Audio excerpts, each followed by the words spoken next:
care partner reached out to me last week sharing that her mom has just started sundowning, and her burning question was, does this mean mom is getting worse? For those of you care partners who've witnessed sundowning in your loved one with dementia, you've likely also asked yourself the same question. There's that sinking fear. Does this mean that we've entered another stage? Does this mean that my loved one's illness is progressing? In today's video, we are going to explore that question because I think the answer might surprise you and actually bring you a sense of relief. We'll also explore when sundowning is indicative of red flags that you need to act upon. For those of you who are new here, hi, welcome. My name is Dr. Sinclair. I'm a neuropsychologist, dementia care specialist, and founder of the Confident Caregiver Academy. Let's jump on in. The fear behind this question, does sundowning mean that my loved one with dementia is getting worse? Let's go a little bit deeper, care partners, because we both know that that question is not solely about sundowning. It's about time. How much more time do I have with my loved one with dementia? Care partners can't help but think when they see new agitation or new confusion, oh my gosh, we've just fallen off a cliff. Oh my gosh, we've just progressed to another stage. And part of the reason that you can't help but think that is because number one, dementia is indeed progressive, but number two, unfortunately, you haven't been prepared by your care team. So you really don't always know what to expect with dementia. When is there indeed a sign of progression? And so when you see a new behavior, your mind automatically goes to the worst case scenario. Sundowning is not indicative of you entering into a worse stage. One of my care partners, let's call her Maria, she had that same fear. Her dad started sundowning and she immediately thought, oh my gosh, I'm running out of time with dad. He's entered a new stage. When we looked at her dad's signs and symptoms, he had not entered into another stage actually. He was dehydrated and not getting enough stimulation during the day, which was thrusting him into his sundowning episodes. So I want for you to just pause one moment, care partners, and reflect on this question. When your loved one starts sundowning or has a new behavior, have you ever noticed that you immediately jump to the worst case scenario? And if you have, that's okay. You're in the right place. This is where you're going to get the education and the tools needed to know when this is a normal dementia process or there's some red flags here and I might want to seek more immediate care for my loved one with dementia. So let's go on and talk about what is sundowning actually? Why is this starting to happen to my loved one with dementia? So what is sundowning? The way that I explain it to my care partners is I want for you to think of it threefold. So sundowning is a disruption in your brain's internal clock. It's also a disruption in sensory processing. And then the third component that a lot of people don't discuss is that there's also a disruption in your brain's alarm system. So let me break all of those down for you, care partners. In dementia, care partners, there's a structure known as the suprachiasmatic nucleus, and that's responsible for the brain's internal clock. The internal clock revs us up and keeps us alert during the day, as well as tells us when it's time to wind down in the evening. Sensory processing disruptions with dementia means that your loved one's brain is not properly processing the information coming in from your senses, from the things that you're seeing, smelling, tasting, etc. The third component is that your brain's alarm system gets hyperactive, very, very sensitive to any changes going on. And so your loved one's threat response is going to be going off constantly. Their alarm system, oh my gosh, there's something wrong. Oh no, that's going to be going off constantly for them. Think of sundowning in those three concepts. We have the internal clock misfiring. So instead of winding down in the evening, they're getting revved up, restless, agitated, and then their brain is not properly processing information that's coming in. So what seems like a shadow to us looks like a stranger in the house to them. And then third, the alarm system, the threat detector is saying, oh my God, there's a problem, there's a threat here. So we see why sundowning feels so scary and so chaotic, both for the person watching it and care partners, also for the person experiencing it. Sundowning is so scary, it's terrifying, and it's uncomfortable for your loved one with dementia. But it's not necessarily indicative that they've been thrusted into a new stage.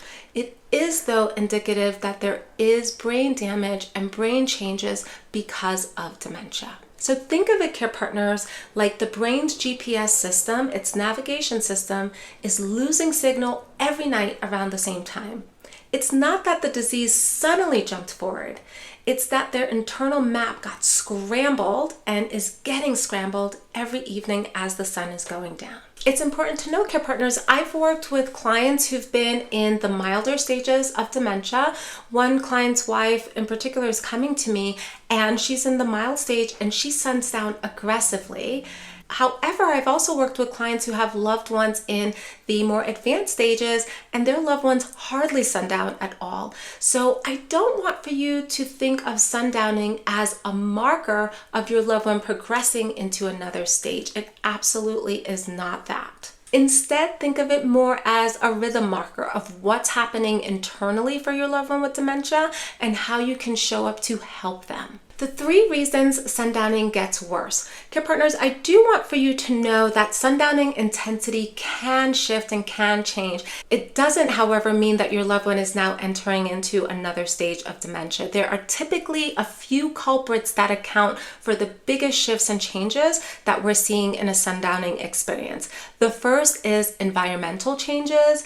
The second is physical or medical triggers. And the third is the stress load from the day. So let me go through all 3 of those. So environmental changes. Daylight savings time, for example, can trigger worsening sundowning episodes. One care partner said that her mom's sundowning doubled the week after the time change. So it's important to realize the impact the environment has on the intensity of your loved one's sundowning episode.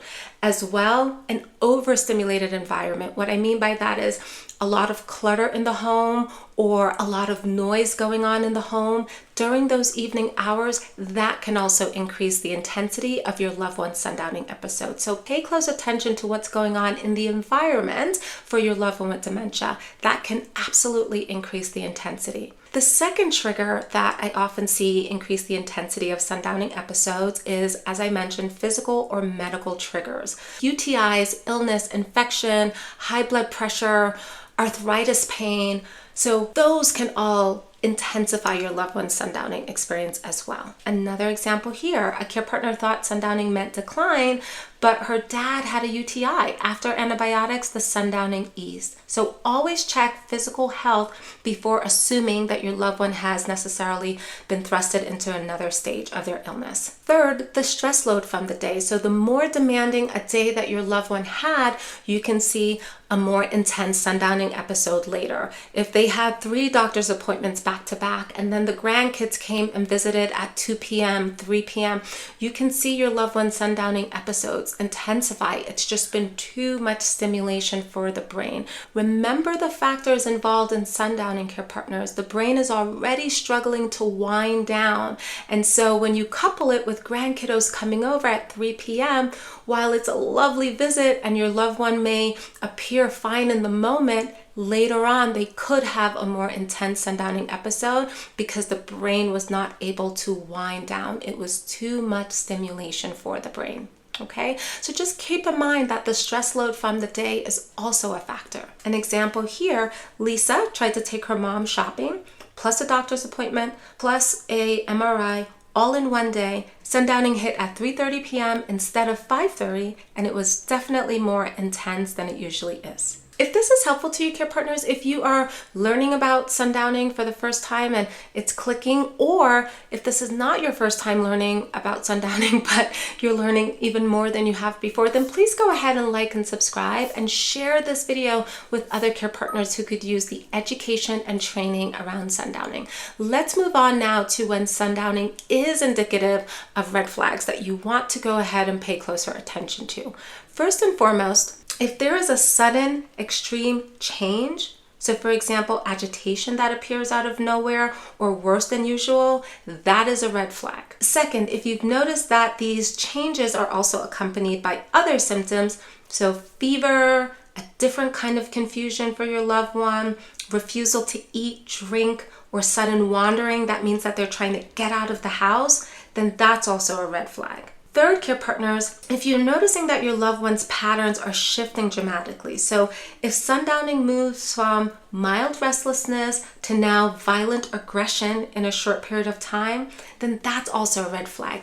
All of these red flags, I want for you to seek medical attention immediately for your loved one with dementia. It can be indicative of some of the medical triggers that I relayed earlier, or something else is going on for your loved one with dementia, and you want to go ahead and make sure that there's a full workup to keep them safe. If you notice these signs and symptoms, I want for you to go ahead and take your loved one into their care team so that there can be a full workup.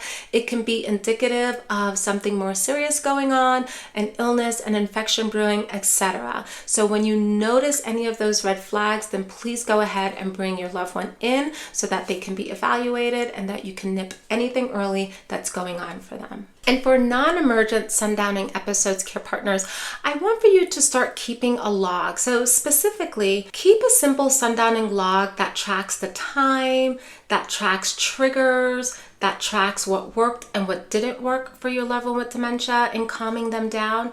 Patterns often reveal external causes. One of the families that I work with tracked sundowning for a week and discovered that it only happened on laundry days. The hum of the dryer was triggering mom. So again, care partner, sensory processing deficits in your loved one with dementia's brain. So what sounds like a relaxing hum of a dryer to you is something that's triggering and causing discomfort inside their body. Their brain is processing it in a different way for them than it is for you. So go ahead and keep a log so that you can track your loved one's sundowning experiences to see if you can uncover the patterns that's happening for your loved one. And some key things to keep in mind are the typical ones: physical discomfort. Are they hungry, thirsty? Do they need to go to the bathroom and they're losing that ability as their brain gets exhausted during the day to tell me? Could it be that it's too much stress during the day and their sundowning episode, the intensity built? Is it too much overstimulation in the environment? Again, all of the triggers that you and I have reviewed already. So look at your log and see if you can spot the patterns there. Here's the reframe, care partners, that I think is going to help save a lot of your sanity and save a lot of the worry time that goes into sundowning. So now you know that you're going to shift the thought from, oh no, sundowning now means that my loved one has progressed into another stage, to this new sundowning episode that I'm seeing is likely because my loved one's brain rhythm is off. Their internal clock is not working properly, their sensory processing is not working properly, and their alarm system is going off at this time of day. And so I need to help support them through this scary experience. As terrifying as it is for me to watch my loved one get so agitated and confused, I now understand that sundowning for them feels equally chaotic and equally scary. They are not processing things properly, and their alarm system is making them so scared and irritated. So my new relationship with sundowning is to think of it as an event that needs to be managed, and here are some of the steps that I can do to manage it. Finally, care partners, I do want to give you some practical reassurances for you to keep in mind. First and foremost, sundowning is not a linear decline, as we've gone over. You now know it's an expression of a tired brain. The brain, as the day goes on, is losing its proper balance, it's losing its proper rhythm. Second, I want for you, care partners, to focus less on what stage are we in and more on what are the patterns that I can manage today. And third, progress is when evenings feel calmer, care partners. Even if dementia itself hasn't changed, are you having calmer evenings? So care partners, you now understand what sundowning is. You now understand what are the red flags that you have to pay attention to. And for those of you who now need to understand what do I do when my loved one's in a sundowning episode, then go ahead and watch the next video where I tackle that question for you there. I'll see you in the next one. Bye.